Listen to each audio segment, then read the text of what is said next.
Disclaimer. I never knew my screen had been recording everything. My name is Stephen Paul Crawford. I am 45 years old. I died for 9 minutes on June 7, 2024 in Phoenix, Arizona. I need you to understand something before I tell you what happened to me. Before I begin, please subscribe so more people can hear testimonies like this. I was not a bad man. I went to church most Sundays. I provided for my family. I kissed my wife goodbye every morning. I showed up to my kids' games when I could. From the outside, my life looked fine, good, even successful. But inside, I was living two completely different lives. It started so small. That is what I tell myself now, anyway. That is the lie I used to make it easier to swallow. 3 years ago, during a business trip to Dallas, I was alone in a hotel room. The conference had ended early. Linda and the kids were back home in Phoenix. I was bored, restless. So I opened my laptop and started browsing. Just scrolling, just looking. I found a chat room. Just conversation, I told myself. Harmless. People talking about their lives, their problems, their frustrations. And I started typing. It felt good. It felt like someone was actually listening to me, not asking me to fix the sink or pay a bill or solve a problem. Just listening. That was how it began. Within a few months, it was not just random strangers anymore. I had people I talked to regularly. Women mostly. We knew each other's schedules. We knew each other's struggles. I knew when Sarah from Atlanta had a hard day at work. I knew when Michelle from Denver was fighting with her husband. And they knew me, or at least they knew the version of me I let them see. The version that was interesting, funny, attentive, available. The version I stopped being at home. I would wait until Linda and the kids went to bed. Then I would go into my office, close the door, and open my laptop. The screen would glow in the dark. My fingers would move across the keyboard. Hours would pass. Sometimes I would look up, and it would be 2 in the morning. I would delete my browsing history, close the private windows, walk quietly back to bed, and slip in beside my wife like nothing had happened. She never knew. Or maybe she did. Maybe she felt it. The distance. The coldness.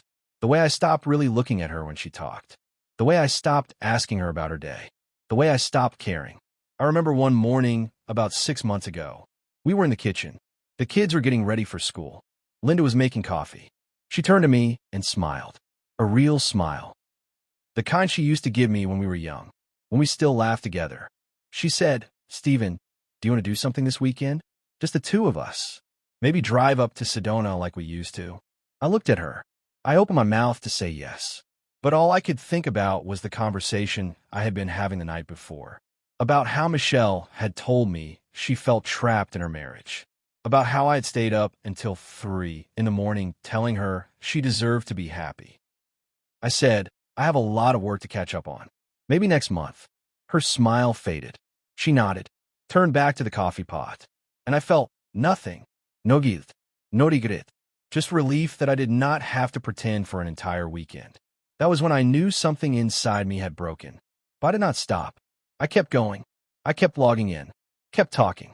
Kept feeding the part of me that felt alive only when I was pretending to be someone else. Linda tried. God, she tried. She would reach for my hand while we watched TV. I would pull away to check my phone. She would ask me questions about my day. I would give one-word answers. She would tell me she missed me, and I would say, "I am right here." But I was not. I had not been there in years. 20 years of marriage, 3 kids, a mortgage, a life we built together. And I was throwing away one message at a time. I justified it, told myself it was harmless, told myself Linda had stopped trying too, told myself our marriage had just become routine and I deserved to feel something again. But deep down I knew I was lying. I knew I was hiding. I knew that if Linda ever saw what was on my laptop, it would destroy her. And still, I kept going. 2 weeks ago, my boss told me I needed to fly to Phoenix for a conference. A 3-day trip. Presentations. Meetings. Networking. I told Linda it was mandatory. She helped me pack. Folded my shirts. Tucked a note into my suitcase that said, "I love you. Come home safe." I found it later that night in the hotel room. I read it. Put on the nightstand, and then I opened my laptop. I told myself I would just check in. Just one conversation. But one became 2. 2 became 4.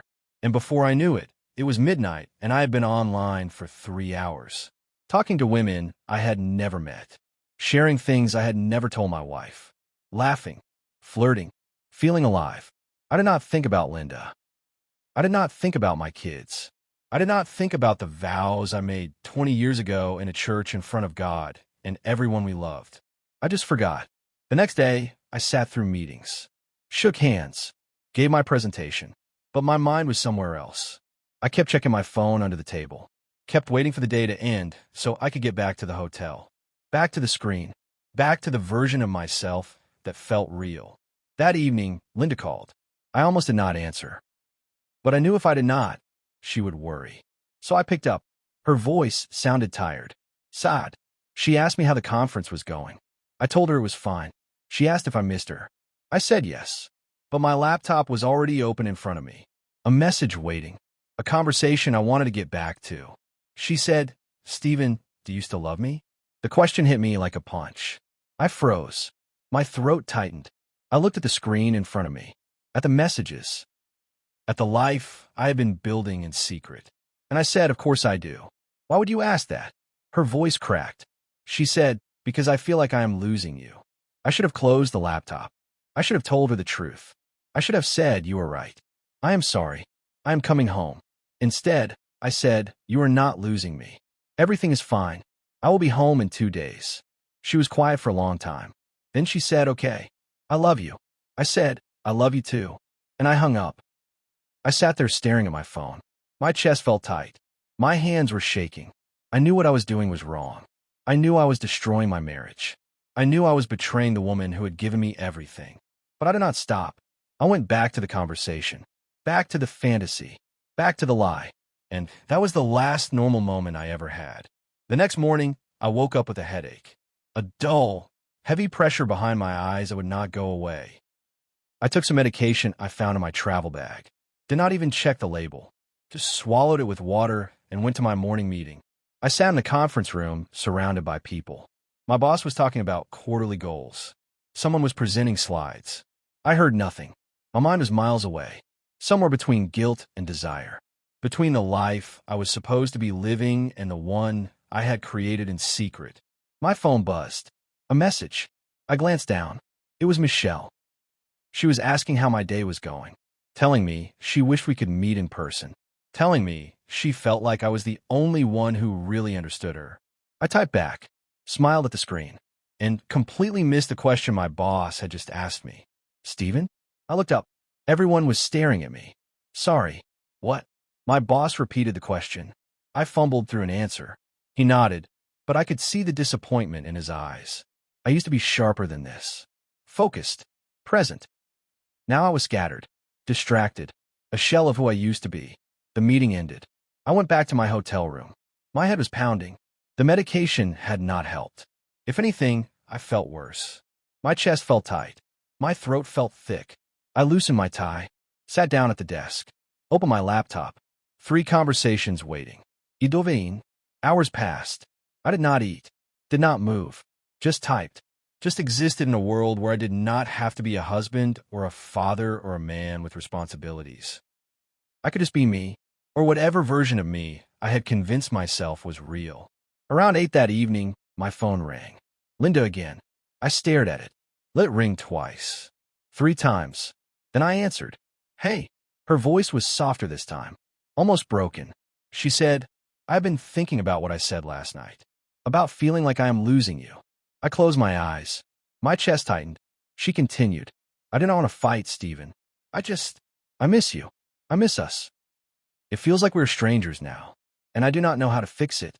My throat burned. I wanted to tell her. I wanted to confess everything. I wanted to say, "It is not you. It has never been you. It is me. I am the problem. I am the one who broke this." But instead, I said, "Linda, you are not losing me. I promise. When I get home, we will talk. We will figure it out." She was quiet. Then she said, "Do you mean that?" I said yes. But even as I said it, my eyes were on the screen. On the conversation I had paused. On the life I could not seem to let go of. She said, "Okay. I love you, Stephen. I love you too." I hung up, set the phone down, stared at it for a long time. My hands were trembling. My heart was racing. I felt sick, hollow, like I was watching myself from the outside and hating the person I saw. But I did not stop. I went back to the laptop, back to the conversations, back to the women who made me feel wanted, interesting, alive. I told myself it was just tonight, just one more night. Tomorrow I would stop. Tomorrow I would go home and fix things. Tomorrow I would be the man I was supposed to be. But tomorrow never comes when you keep choosing today. It was almost midnight when I started feeling worse. My throat was closing.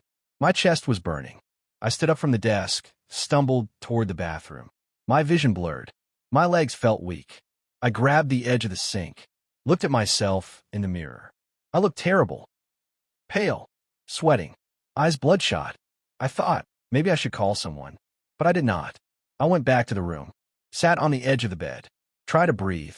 My heart was pounding. Too fast, too hard. My chest felt like it was being crushed. I reached for my phone. My fingers fumbled. I could not grip it. It fell to the floor. I tried to stand. My legs gave out. I collapsed. My cheek hit the carpet. I could see my laptop from where I lay. The screen still glowing. The chat windows still open. Conversations still waiting. And I thought, this is it. This is how I die. Alone in a hotel room. My wife at home, thinking I love her. My kids asleep, thinking their dad is coming home. And me, lying on the floor next to a screen full of lies. My chest tightened. My lungs burned. I could not breathe. Could not move. The room spun. The light from the laptop flickered. My heartbeat slowed. Slower. Slower. And then nothing. Silence. Complete. Total. Silence. I felt myself lift. Not physically, but something inside me separated. I was floating. Rising. I looked down and saw my body on the floor. Lying there. Motionless. My face turned toward the laptop. My hand stretched out like I had been reaching for it. I saw the hotel room from above. The bed I had not slept in. The suitcase still half-packed. The note from Linda on the nightstand. The screen still glowing with conversations that meant nothing and cost me everything. I tried to speak. No sound came out. I tried to reach for my body. My hand passed through air, and then I felt it. A pull. Not gentle. Not soft. Heavy. Warm. Thick. Like something was dragging me down through layers of air that should not exist. I fell. Not through space. Through something else. Something darker. Heavier. The air grew hot. My chest tightened, even though I had no chest. My breath caught, even though I was not breathing. The light faded. The hotel room disappeared. And I was somewhere else. I was standing. The ground beneath me glowed. Red. Molten. Not burning, but radiating heat. I looked down at my hands. They were solid. Real. I touched my chest. My heart was beating, but I was not alive. I turned slowly, and what I saw made my knees buckle. A walkway stretched out in front of me, glowing, pulsing. On either side, shadows moved. Silhouettes of people standing with their heads bowed. Silent, regretful. In the distance, I saw a bed. A marriage bed, glowing like embers losing their heat. Chains hung from it, vows carved into the metal. Words I had spoken 20 years ago. I looked at my hand. My wedding ring was there, glowing red, burning. But I could not take it off. And then I heard it. Voices. Distant. Echoing. Sorrowful. I turned, and floating in the air around me were scrolls. Dozens of them. Edges flickering with fire. Each one unrolling slowly. And on them, I saw words. My words. Every message I had ever sent. Every conversation I thought was private. Every lie I had told. Every moment I had given my heart to someone who was not my wife. All of it. Written. Recorded. Burning. You whispered? No. But it was too late. I was not in my hotel room anymore. I was standing in the place where covenant breakers are confronted with the weight of what they have done. And I could not look away. I stood there frozen. My legs would not move. My breath came in short, shallow gasps, even though I was not sure I was breathing at all. The ground beneath me pulsed with heat. Not burning. Not consuming. Just present. Constant. Inescapable. I looked down at my hands. They were shaking. Solid. Real. I touched my face. My chest. I could feel my heart beating. But I knew. I knew I was not alive. Not anymore. This was not a dream. This was not my imagination. This was real, more real than anything I had ever experienced. I turned slowly. The walkway stretched out in both directions. Glowing red, molten. On either side, I saw them. Shadows, silhouettes, people, standing with their heads bowed, silent, not moving, not speaking, just there, waiting, regretting. I wanted to call out to them, but my voice caught in my throat. And then I saw it, in the distance.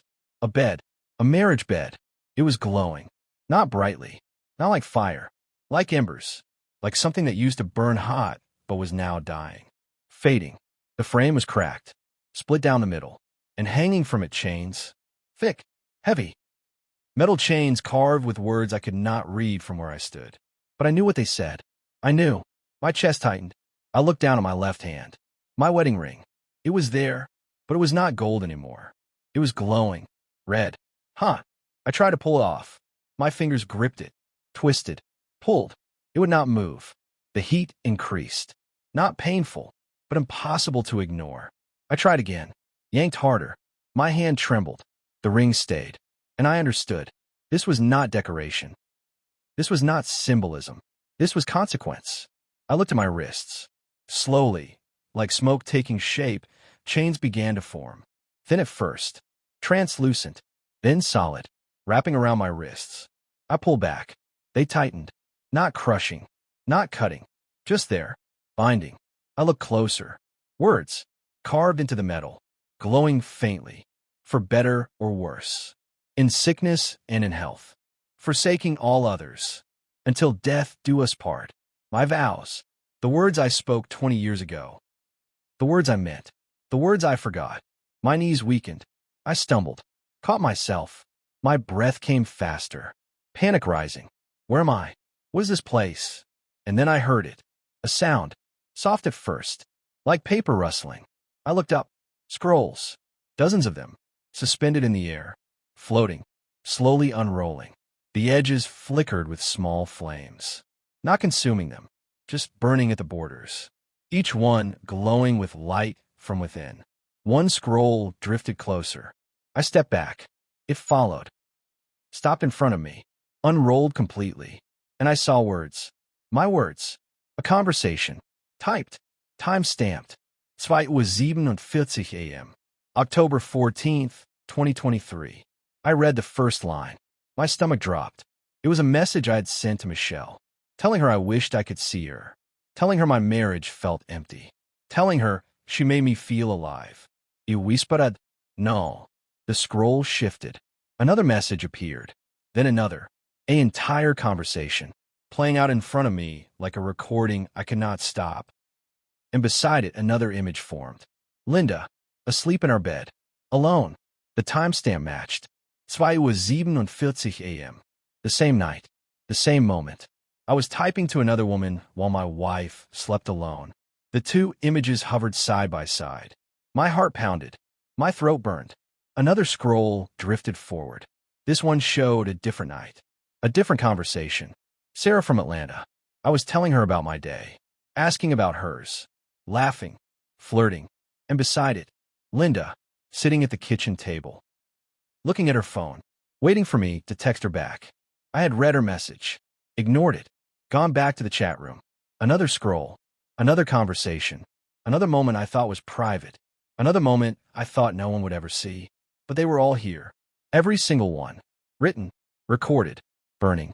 I turned away, but more scrolls appeared, surrounding me, unrolling, showing me everything. The night I told Linda I was working late. I was in a hotel room, online, talking to strangers. The morning I pulled my hand away when she reached for me. I had been thinking about a message I wanted to send. The anniversary I forgot. I had been distracted, consumed, somewhere else. The evening she asked if I still loved her.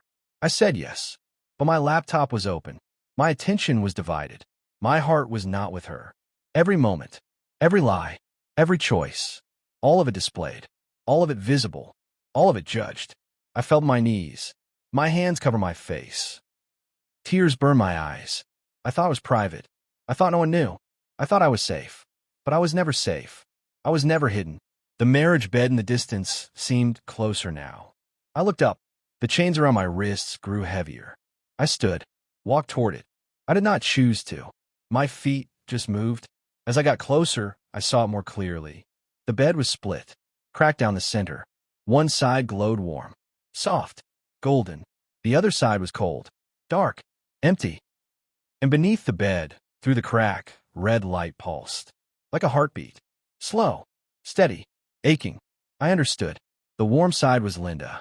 Her faithfulness, her love, her commitment, still burning, still glowing. Even after everything I had done, the cold side was me. My betrayal, my withdrawal, my lies. Dead, dark, empty. I had broken this. I had cracked it.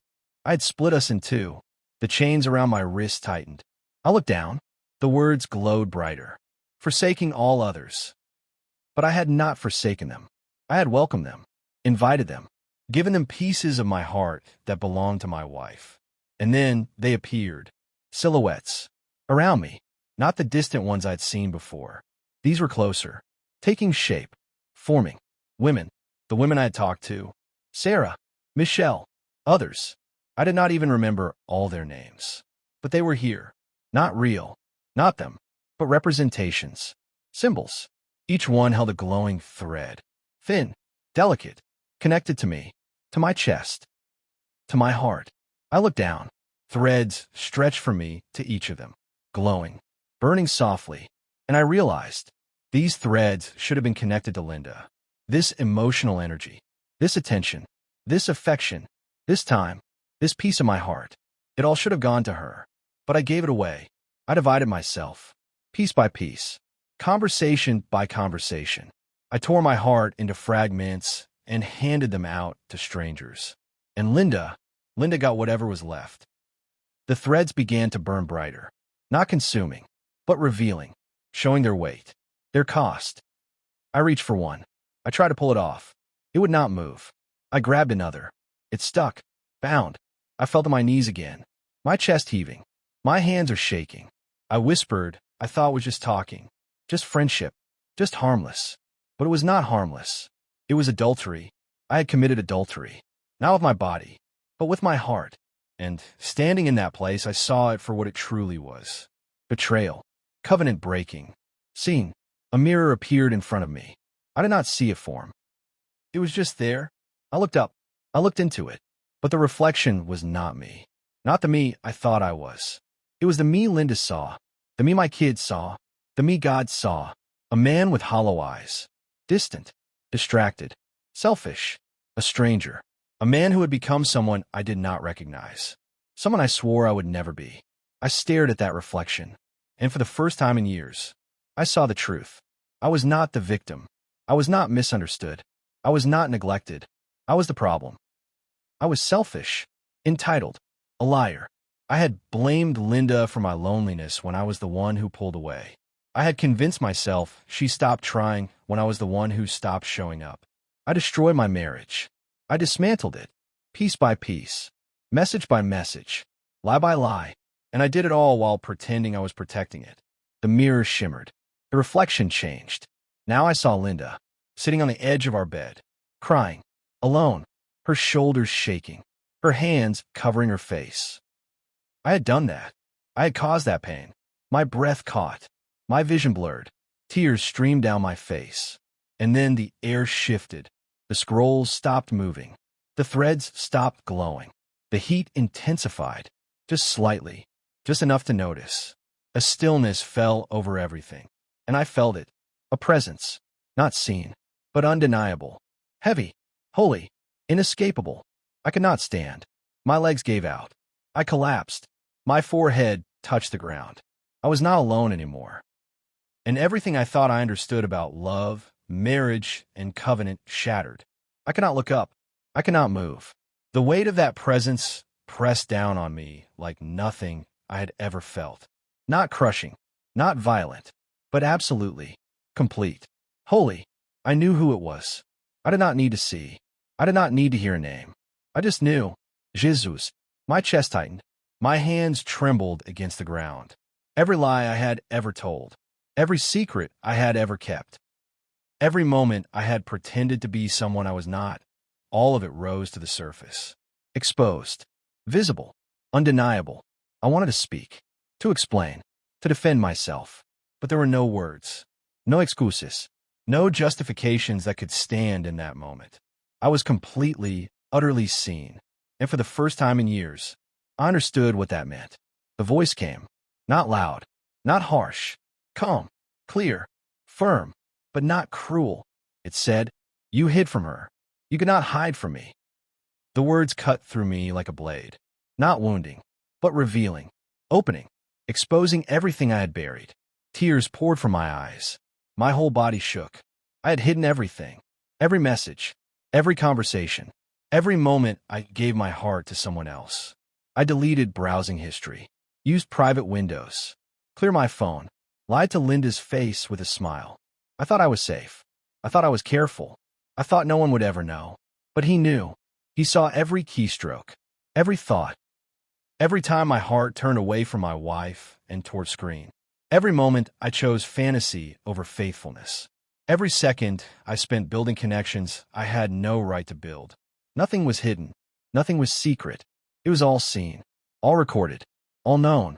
I whispered through my tears, "I'm sorry. I am so sorry." But the voice continued. What you called fantasy, I called unfaithfulness. My hands clenched into fists. My breath came in gasps. The truth of those words crushed me. I had told myself it was not real, that it did not count, that because I never touched anyone, never met anyone in person, it was not cheating. Just online. Just words. Just conversation. Just emotional connection. Just harmless. But it was not harmless. Jesus said if you look at a woman with lust, you have already committed adultery in your heart. I knew that verse. I had read it 100 times. But I ignored it, buried it, convinced myself it did not apply to me. But standing there, I saw the truth. Adultery is not just physical. It is emotional. It is mental. It is giving your heart to someone who is not your spouse. It is building intimacy outside of covenant. It is betrayal in every form. And I had done it, over and over, for years. The threads connected to my chest glowed brighter. I looked down at them, each one representing a woman I had given my attention to, my affection, my emotional energy, energy that belonged to Linda, time that belonged to Linda, love that belonged to Linda. I stole from her, every single day, and I gave what I stole to strangers who meant nothing. My knees buckled. I collapsed further. My forehead pressed harder into the ground. Sobs racked my body. I wanted to argue, to explain, to say I was lonely, to say my marriage was struggling, to say Linda stopped connecting with me first. But none of it mattered, because it was all a lie. Linda did not stop connecting. I did. Linda did not pull away. I did. Linda did not give up. I did, and I blamed her for it. The voice spoke again, softer this time, but no less heavy. This is the weight of the vows you forgot. The chains around my wrist tightened, not painfully, but noticeably. I lifted my hands, looked at them. The vows carved into the metal glowed. To have and to hold. I had not held her. I had let her go. I had released her emotionally while still living in the same house. I was there physically, but I was absent in every way that mattered. Forsaking all others. I had not forsaken them. I welcomed them. I had pursued them. I had given them access to parts of me that were supposed to be hers alone. Until death do us part. I had already parted from her. Long before my body died. I had left the marriage in my heart. I had abandoned her while still wearing the ring. I had broken the covenant while pretending to keep it. The weight of those vows pressed down on me. Heavier than anything I had ever felt. Marriage was not just a legal contract. It was not just a ceremony. It was not just a piece of paper. It was a spiritual bond, made before God, witnessed by heaven, binding in realms I did not understand. Breaking it had consequences I never imagined, consequences that reached beyond this life. Another scroll appeared, larger than the others, glowing brighter. It unrolled slowly in front of me. I looked up, my vision blurred by tears. But I could still see. This scroll was different. It did not just show my actions. It showed their ripples, their consequences, their cost. I saw Linda, sitting alone in our bedroom, late at night, crying, praying, asking God why her husband felt so far away. I saw my daughter, asking her mom why daddy was always on his computer. Why not talk to us anymore? Why did he seem so distant? I saw my son, watching me, learning from me, learning that wives can be ignored. That marriage is optional. Those vows do not really matter. I saw the spiritual doors I had opened in my home, doors I did not even know existed, doors the enemy walked through because I gave him permission, because I compromised, because I sinned. I saw the slow death of intimacy, the erosion of trust, the years of pain ahead if nothing changed. I saw it all, and I wept, not because I was caught, not because I was punished, but because I finally understood. I had not just hurt Linda. I had hurt my children. I had damaged my legacy. I had broken something sacred, something beautiful, something God designed to reflect his love for the church. And I had treated it like it meant nothing. The voice spoke once more, and this time it was softer, almost gentle, but the words carried weight I could not escape. She was faithful. While you were breaking covenant, she kept hers. While you were lying, she was praying. While you were giving your heart away, she was fighting for your marriage. Alone, my heart shattered. Linda had been faithful for 20 years, through everything, through my distance, through my coldness, through my lies. She stayed. She prayed. She fought. And I threw it all away. For what? For conversations with women I did not even know? For a feeling? For validation from strangers? For fantasy? For nothing. I gave up everything for nothing. I covered my face with my hands. My whole body shook. I could not stop crying. Could not catch my breath. I whispered, "What have I done? Oh God, what have I done?" The scrolls around me began to fade. The threads dimmed. The chains remained. The rings still glowed. But something shifted. The heat softened, just slightly. The oppressive weight lifted, just a fraction. And light, faint, distant light, broke through from somewhere above. I looked up, tears streaming, vision blurred. The voice spoke one last time. "You can return, but you cannot return the same. Choose." A choice. I was being given a choice. Return to life. Return to Linda. Return to my kids. But not as the man I was. Not as the man who lied and hid and betrayed. I had to choose. Repentance. Truth. Covenant. Faithfulness. Or nothing. I nodded. My head is moving frantically. Desperately. Yes. Yes. I will change. I will tell her everything. I will do whatever it takes. Please. Please let me go back. I felt it then. A pull. Not down. Up. Not heavy. Light. Lifting. The ground beneath me faded. The marriage bed disappeared. The scrolls vanished. The chains remained on my wrists, but they felt different now. Not binding. Reminding. I was moving. Rising. Being pulled back. Back toward life. Back toward consequence. Back toward the hardest conversation I would ever have. The light above grew brighter. Blinding. All-consuming. I gasped, and everything went white. If you're still here, thank you.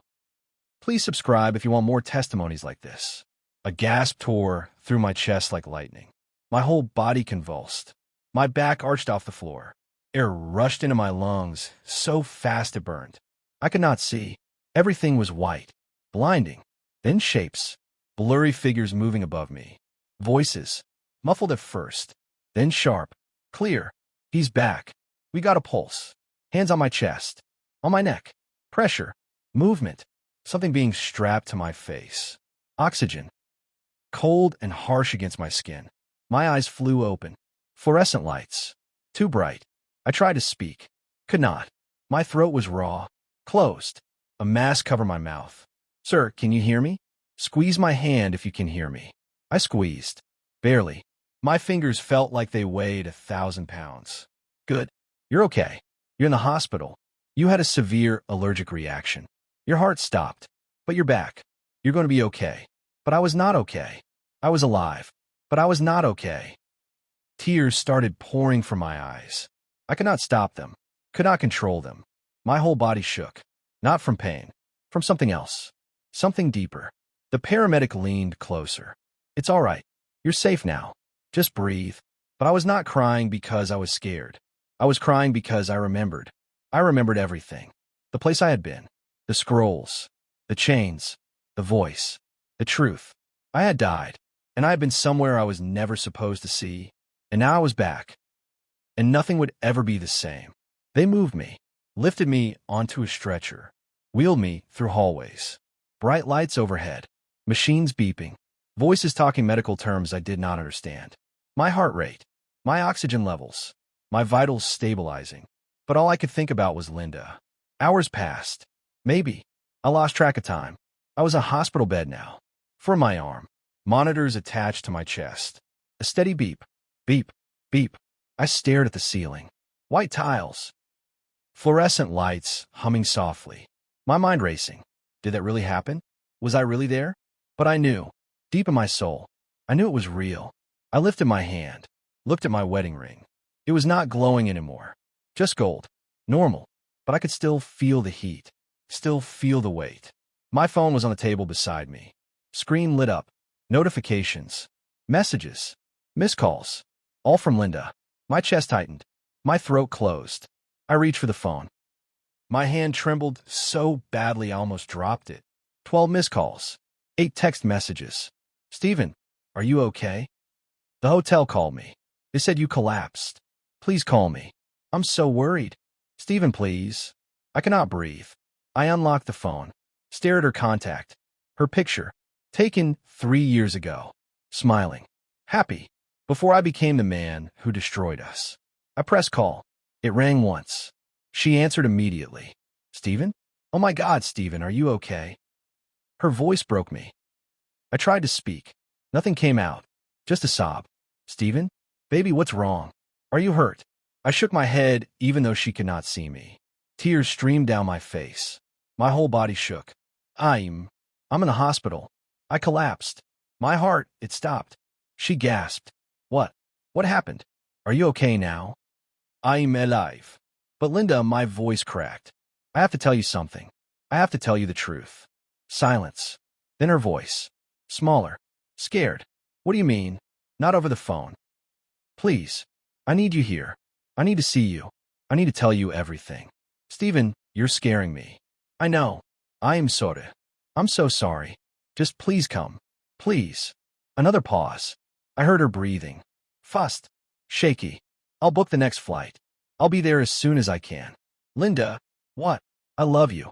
I need you to know that. I love you. Her voice cracked. I love you too. Just hold on. I'm coming. The call ended. I dropped the phone on the bed, covered my face with my hands. And I wept. I wept for the years I wasted, for the lies I told, for the covenant I broke, for the woman who loved me even when I did not deserve it.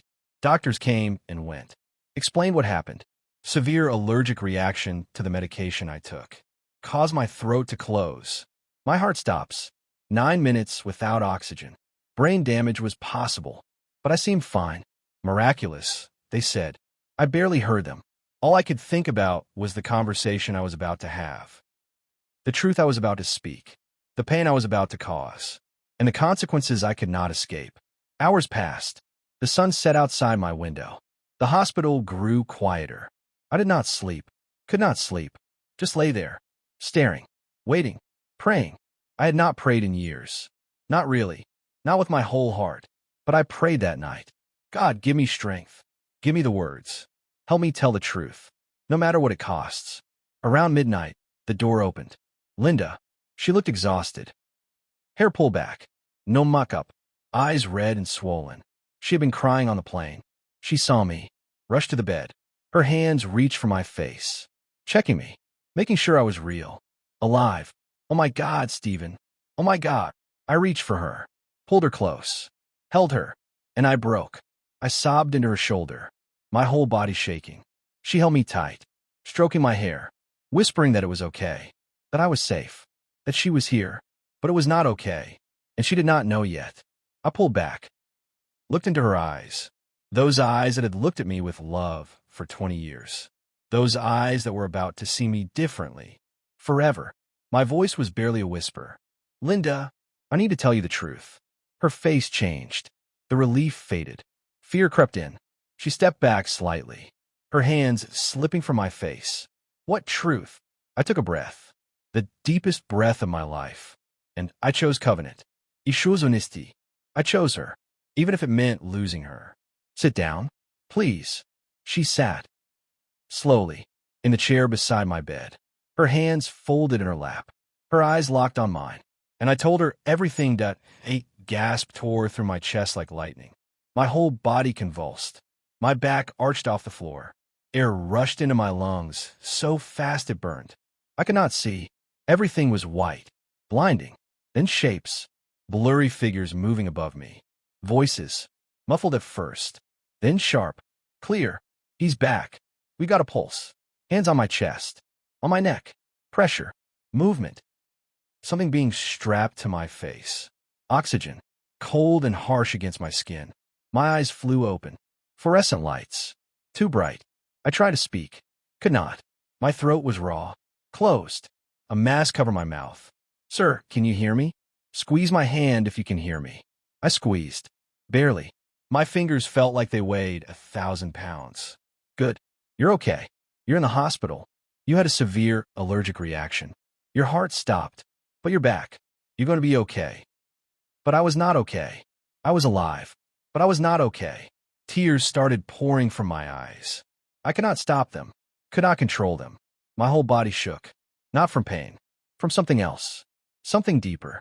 The paramedic leaned closer. It's all right. You're safe now. Just breathe. But I was not crying because I was scared. I was crying because I remembered. I remembered everything. The place I had been, the scrolls, the chains, the voice, the truth. I had died. And I had been somewhere I was never supposed to see. And now I was back. And nothing would ever be the same. They moved me, lifted me onto a stretcher, wheeled me through hallways. Bright lights overhead, machines beeping, voices talking medical terms I did not understand. My heart rate, my oxygen levels, my vitals stabilizing. But all I could think about was Linda. Hours passed. Maybe. I lost track of time. I was in a hospital bed now. From my arm. Monitors attached to my chest. A steady beep. Beep. Beep. I stared at the ceiling. White tiles. Fluorescent lights humming softly. My mind racing. Did that really happen? Was I really there? But I knew. Deep in my soul. I knew it was real. I lifted my hand. Looked at my wedding ring. It was not glowing anymore. Just gold. Normal. But I could still feel the heat. Still feel the weight. My phone was on the table beside me. Screen lit up. Notifications. Messages. Missed calls. All from Linda. My chest tightened. My throat closed. I reached for the phone. My hand trembled so badly I almost dropped it. 12 missed calls. 8 text messages. Stephen, are you okay? The hotel called me. They said you collapsed. Please call me. I'm so worried. Stephen, please. I cannot breathe. I unlocked the phone. Stare at her contact. Her picture. Taken 3 years ago. Smiling. Happy. Before I became the man who destroyed us. I pressed call. It rang once. She answered immediately. Stephen? Oh my God, Stephen, are you okay? Her voice broke me. I tried to speak. Nothing came out. Just a sob. Stephen? Baby, what's wrong? Are you hurt? I shook my head even though she could not see me. Tears streamed down my face. My whole body shook. I'm in the hospital. I collapsed. My heart had stopped. She gasped. What? What happened? Are you okay now? I'm alive. But Linda, my voice cracked. I have to tell you something. I have to tell you the truth. Silence. Then her voice. Smaller. Scared. What do you mean? Not over the phone. Please. I need you here. I need to see you. I need to tell you everything. Stephen, you're scaring me. I know. I am sorry. I'm so sorry. Just please come. Please. Another pause. I heard her breathing. Fast. Shaky. I'll book the next flight. I'll be there as soon as I can. Linda. What? I love you. I need you to know that. I love you. Her voice cracked. I love you too. Just hold on. I'm coming. The call ended. I dropped the phone on the bed, covered my face with my hands. And I wept. I wept for the years I wasted, for the lies I told, for the covenant I broke, for the woman who loved me even when I did not deserve it. Doctors came and went. Explained what happened. Severe allergic reaction to the medication I took. Caused my throat to close. My heart to stop. 9 minutes without oxygen. Brain damage was possible. But I seemed fine. Miraculous, they said. I barely heard them. All I could think about was the conversation I was about to have, the truth I was about to speak, the pain I was about to cause, and the consequences I could not escape. Hours passed. The sun set outside my window. The hospital grew quieter. I did not sleep, could not sleep, just lay there, staring, waiting, praying. I had not prayed in years. Not really, not with my whole heart, but I prayed that night. God, give me strength. Give me the words. Help me tell the truth, no matter what it costs. Around midnight, the door opened. Linda. She looked exhausted. Hair pulled back. No muck-up. Eyes red and swollen. She had been crying on the plane. She saw me, rushed to the bed. Her hands reached for my face, checking me, making sure I was real, alive. Oh my God, Stephen. Oh my God. I reached for her, pulled her close, held her, and I broke. I sobbed into her shoulder, my whole body shaking. She held me tight, stroking my hair, whispering that it was okay, that I was safe, that she was here. But it was not okay, and she did not know yet. I pulled back, looked into her eyes, those eyes that had looked at me with love for 20 years, those eyes that were about to see me differently, forever. My voice was barely a whisper. Linda, I need to tell you the truth. Her face changed.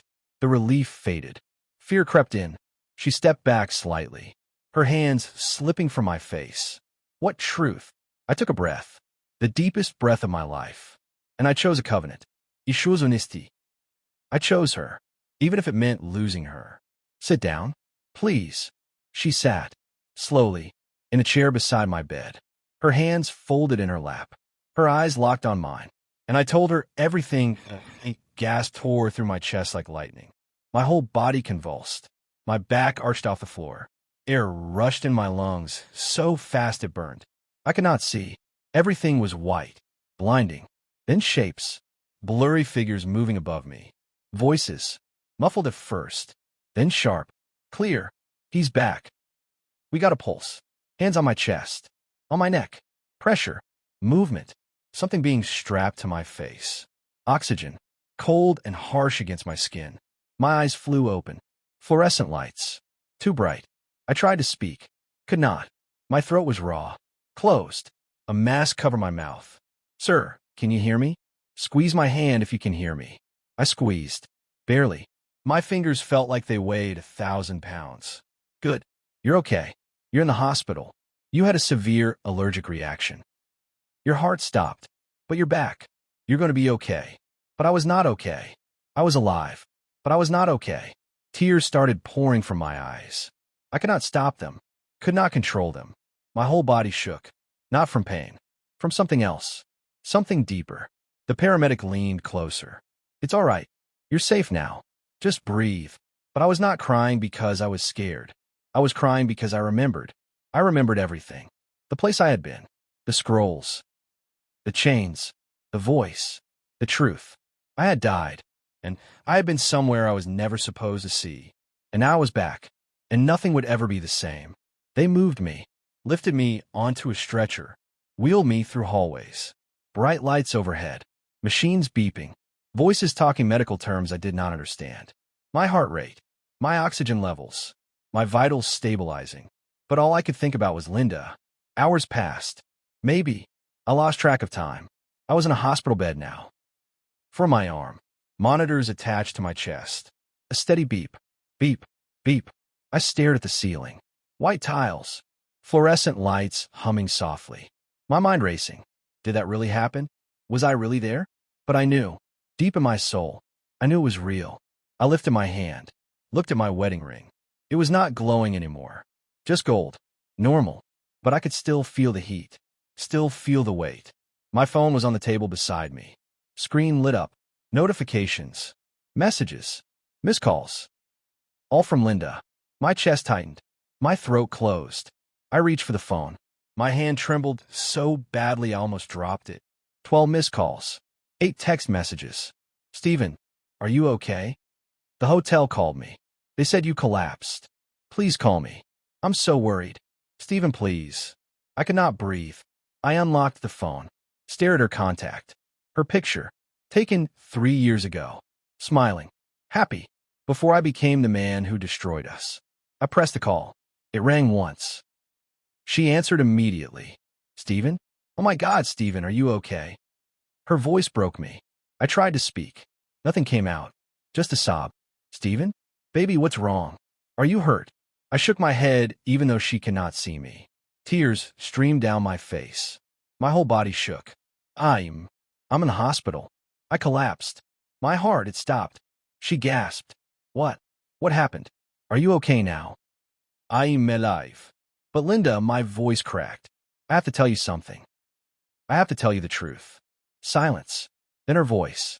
Smaller. Scared. What do you mean? Not over the phone. Please. I need you here. I need to see you. I need to tell you everything. Stephen, you're scaring me. I know. I'm sorry. I'm so sorry. Just, please come. Please. Another pause. I heard her breathing. Fast. Shaky. I'll book the next flight. I'll be there as soon as I can. Linda, what? I love you. I need you to know that. I love you. Her voice cracked. I love you too. Just hold on. I'm coming. The call ended. I dropped the phone on the bed, covered my face with my hands, and I wept. I wept for the years I wasted, for the lies I told, for the covenant I broke, for the woman who loved me even when I did not deserve it. Doctors came and went, explained what happened. Severe allergic reaction to the medication I took. Caused my throat to close, my heart to stop. 9 minutes without oxygen. Brain damage was possible, but I seemed fine. Miraculous, they said. I barely heard them.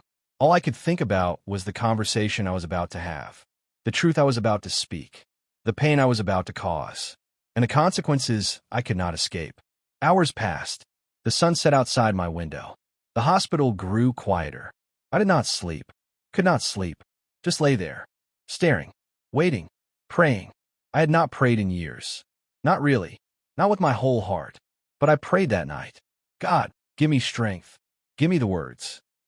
Help me tell the truth, no matter what it costs. Around midnight, the door opened. Linda, she looked exhausted. Hair pulled back, no muck-up, eyes red and swollen. She had been crying on the plane. She saw me, rushed to the bed. Her hands reached for my face. Check me, making sure I was real. Alive.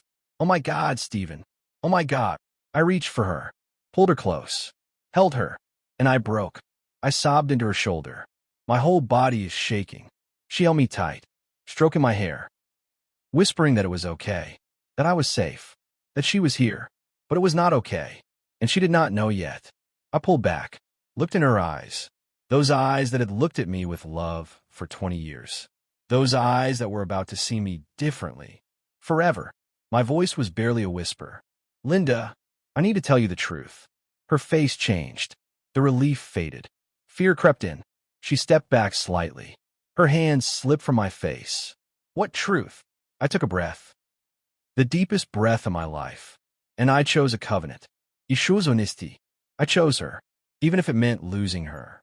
Sit down, please.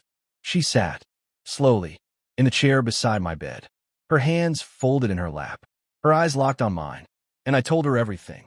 I told her it started with boredom, loneliness. But that was a lie I told myself. The truth was, I chose it. I chose to open that door. I chose to step through. I told her about the women, not their real names. I did not even remember all of them, but I told her there were multiple, different cities, different conversations, all of them emotional, all of them intimate in ways that belonged to her.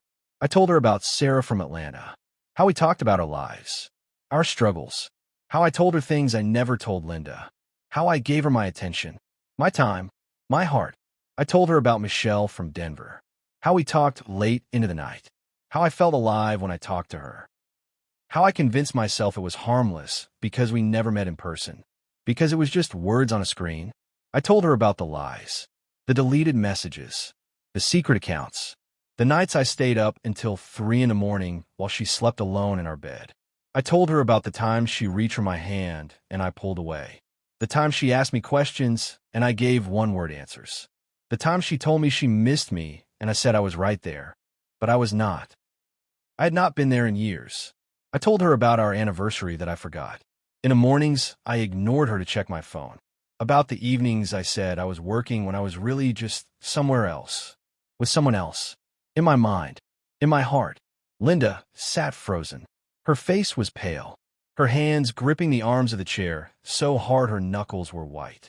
She did not interrupt, did not ask questions, just stared at me, tears streaming silently down her face. I kept going. I could not stop now. If I stopped, I would lose the courage to finish. I told her about the night before I collapsed, about the phone call, when she asked if I still loved her, when she said she felt like she was losing me, and I told her everything was fine, while my laptop was open, while I was in the middle of a conversation with another woman. I told her I lied to her face, and then went right back to betraying her. My voice broke. I could barely get the words out. I died, Linda. My heart stopped, and I went somewhere. I did not know how to explain it, but I was judged. I saw everything I did, every lie, every conversation, every moment I gave to someone else. And I saw you, praying, crying, fighting for our marriage alone while I destroyed it. She closed her eyes. More tears fell. I saw what I did to you, to our kids, to our covenant. And God gave me a choice, to come back, but not as the man I was. I cannot be him anymore. I cannot lie anymore. I cannot hide anymore. I reached for her hand. She pulled back. That small movement shattered me. Linda, I am so sorry. I am so sorry. I know those words are not enough. I know I broke something that might never heal. But I need you to know, I'm telling you the truth now. All of it. No more secrets. No more lies. She opened her eyes. Look at me. And I saw something in her face I had never seen before. Not anger. Not hatred. Devastation. Her voice was barely a whisper. How long? 3 years. She flinched like I had hit her. 3 years. She repeated it, testing the weight of it. 3 years you've been doing this. 3 years you have been lying to me. Yes. While I was raising our kids. While I was taking care of our home. While I was praying for you. Praying for us. Yes. Her hands went to her face. She bent forward. Her shoulders were shaking. A sound came out of her that I will never forget. A deep, guttural sob. The sound of a heart breaking. I wanted to go to her, to hold her, but I knew I had no right. She stood up, turned away from me.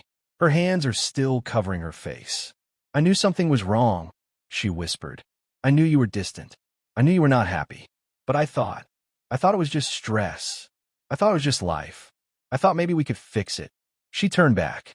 Her face streaked with tears. Her eyes were red and swollen. But you were not just distant, Stephen. You were gone. You left me. You left our marriage. And you did not even have the decency to tell me. I know. Do you?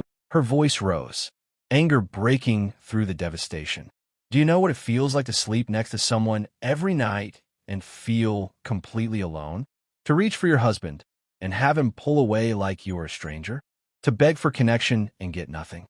Linda, do you know what it feels like to pray for your marriage to get better while your husband is on his computer talking to other women? I cannot answer. There was no answer. She walked to the window, stood there with her back to me, silent, her whole body trembling. I loved you, Stephen. Her voice was quiet now, broken. I never stopped loving you, even when you stopped loving me. I never stopped. Yes, you did. She turned, looked at me with eyes that saw right through me. Maybe you still had some kind of feeling, some kind of attachment, but love, real love, covenant love, you stopped a long time ago. She was right. She reached into her pocket, pulled out her wedding ring, held it up. The gold caught the light. I put this on 20 years ago, and I meant every word I said, for better or worse, in sickness and health, forsaking all others. She looked at the ring, then at me. I kept my vows, Stephen, every single one. She put the ring back on her finger. And I understood. She was not giving up. Not yet. But she was reminding me, reminding herself, that covenant was a choice, a daily choice. And she had chosen it, even when I had not. I do not know if I can forgive you, she said. I do not know if I can trust you again. I do not know if we can come back from this. I understand. I need time. I need space. I need to think. Whatever you need. She grabbed her purse, walked toward the door, stopped, her hand on the handle. Why now, Stephen? Why tell me now? Because I died. And I realized that hiding was killing us both. And I would rather lose you by telling the truth than keep you by living a lie. She was quiet for a long moment. Then she opened the door and left. I sat there alone in that hospital bed, staring at the empty chair where she had been. And I knew my marriage might be over. My family might be broken. Everything I took for granted might be gone. But I had told the truth. And for the first time in 3 years, I could breathe. The next 6 months were the hardest of my life. Linda and I separated. Not legally, but physically, emotionally. I moved into a small apartment across town. 1 bedroom. Boros. A mattress on the floor. It was all I needed. All I deserved. I saw the kids on weekends. They knew something was wrong. They asked questions I did not know how to answer. My daughter, 16, looked at me like I was a stranger. My son, 13, would not even talk to me at first. Linda told them we were working through some things. She did not tell them what I did. She protected me. Even then, even after everything, I started counseling, individual therapy, twice a week. I sat in a small office with a man named Dr. Richards who asked me questions I did not want to answer. Why do you think you saw connection outside your marriage? When did you stop being honest with Linda? What were you really looking for in those conversations? I hated every session because every session forced me to look at myself, at the man I had become, at the selfishness, the entitlement, the cowardice. I joined a men's accountability group at a church I had never attended. 6 other men, all of them fighting their own battles. Addiction, anger, infidelity, broken marriages. We met every Tuesday night in a basement room that smelled like coffee and old carpet. We sat in a circle. We told the truth. We called each other out. We prayed. For the first time in my life, I had men who knew the worst parts of me and did not walk away. I deleted everything. Every social media account, every app, every email address that was not connected to work. I bought a new phone, gave Linda all the passwords, told her she could check it whenever she wanted. I quit my job, the one that required travel, the one that gave me too much time alone in hotel rooms. I took a position at a local company. Less money, no travel. I was home every night by 6. I started reading my Bible again, really reading it, not just skimming, not just checking a box. I read about covenant, about faithfulness, about the way God loves his people even when they betray him. I read about David, a man after God's own heart, who committed adultery, who lied, who broke covenant, and who repented, truly repented. And I learned something. Repentance is not just saying sorry. It is not just feeling bad. It is changing direction. It is turning completely around. It is becoming a different person. Linda and I started marriage counseling after 3 months. Once a week, Thursdays at 7. We sat on opposite ends of a couch in a therapist's office and talked about things we should have talked about years ago. Our counselor, Dr. Martinez, did not let us hide. She asked hard questions. Linda, how does Stephen's betrayal make you feel? Stephen, what were you really running from? Some sessions, Linda cried the entire time. Some sessions, she was angry, yelling, telling me everything I had done wrong, everything I had taken from her. I listened. I did not defend myself. I did not make excuses. I just listened. And slowly, very slowly, something began to shift. It was not forgiveness. Not yet. It was something smaller. A willingness to try. A tiny spark of hope that maybe, just maybe, we could rebuild.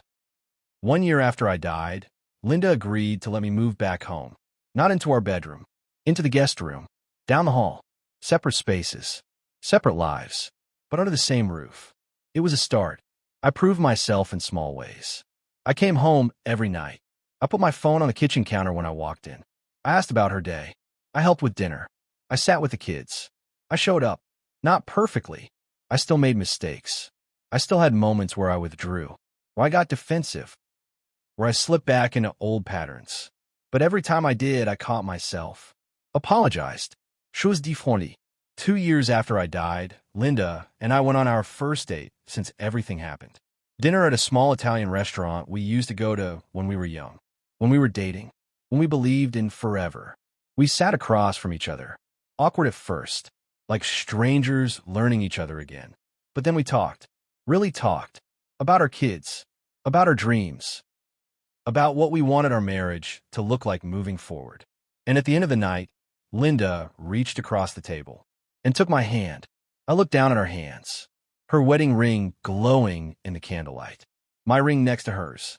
And I thank God, not because everything was fixed. It was not, but because we were still choosing, still fighting, still believing in covenant. 3 years after I died, my pastor asked me to share my testimony. I said no at first. I was terrified, ashamed.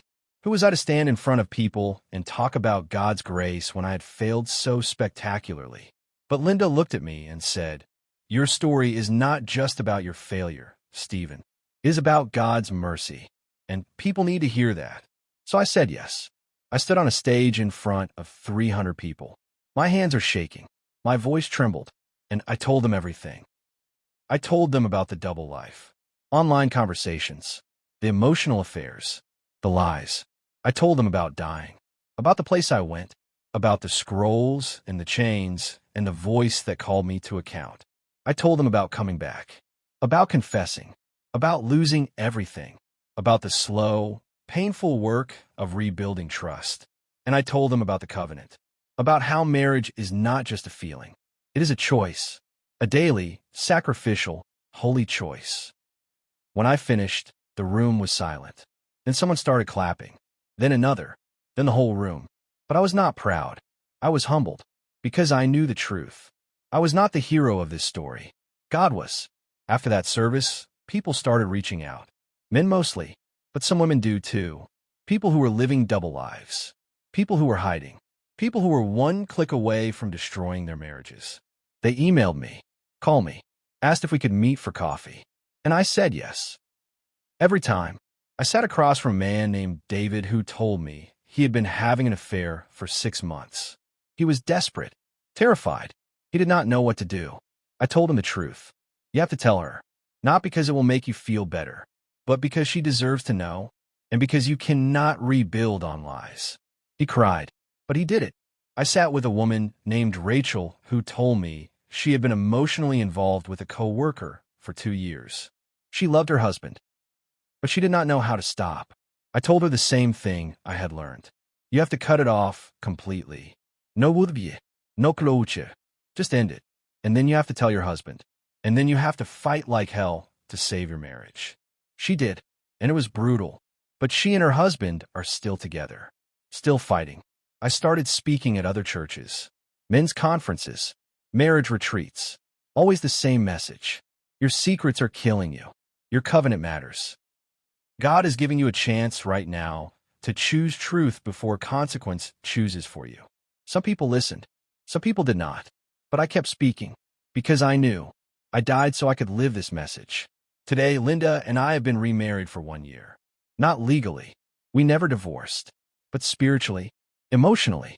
We stood in front of our family and our church, and we renewed our vows. This time, I meant every word, for better or worse. I have seen both. I choose you. In sickness and in health. I've been sick of my soul. I choose healing. I choose you. Forsaking all others. No exceptions. No conversations. No compromises. I choose you. Until death do us part. And even death could not break this covenant. I choose you. Our marriage is not perfect. We still have hard days. Days where the past creeps in. Where Linda remembers. Where the pain resurfaces. But we talk about it now. We do not hide. And we fight for each other. Not against each other. My kids are healing too. Slowly. My daughter is in college now. She still struggles with trust. With believing in marriage. But she sees us. She sees the work. And she's learning that broken things can be repaired. My son is 16. He asks me questions now. About integrity. About faithfulness. About what it means to be a man. And I tell him the truth. Being a man is not about being strong. It is about being honest. It is about keeping your word. It is about choosing a covenant even when it costs you everything. People ask me all the time, was it real? Did you really die? Did you really see that place? And I tell them, I do not know how to prove it. I do not have evidence. I do not have a recording. But I know what I saw. I know what I felt. I know the weight of those chains. I know the sound of that voice. And I know that I came back different. The man who died in that hotel room, he did not come back. A new man did. A man who chooses truth. A man who fights for his covenant. A man who understands that marriage is not about happiness. It is about holiness. So if you're watching this right now, if you're living a double life, if you're hiding conversations, if you're building emotional connections with someone who is not your spouse, if you think no one will ever know, stop. Right now. Stop. Delete the messages and the conversations. Confess to your spouse. Get help. Fight for your marriage. Because I'm telling you from experience, the secret you think is small is the chain God is showing you now before it is too late. The screen you hide behind does not hide you from God. And the consequences are real. Not just here, but in eternity. God gave me a second chance. He might not give you one. So choose today. Choose the truth. Choose a covenant. Choose your spouse. Before death chooses for you. My name is Stephen Paul Crawford. I died for 9 minutes. And what I learned in that place changed everything. I pray it changes you too. Thank you for listening. Subscribe and watch the next testimony on your screen. Because these stories are not just warnings. They are mercy, and God is giving you time to respond.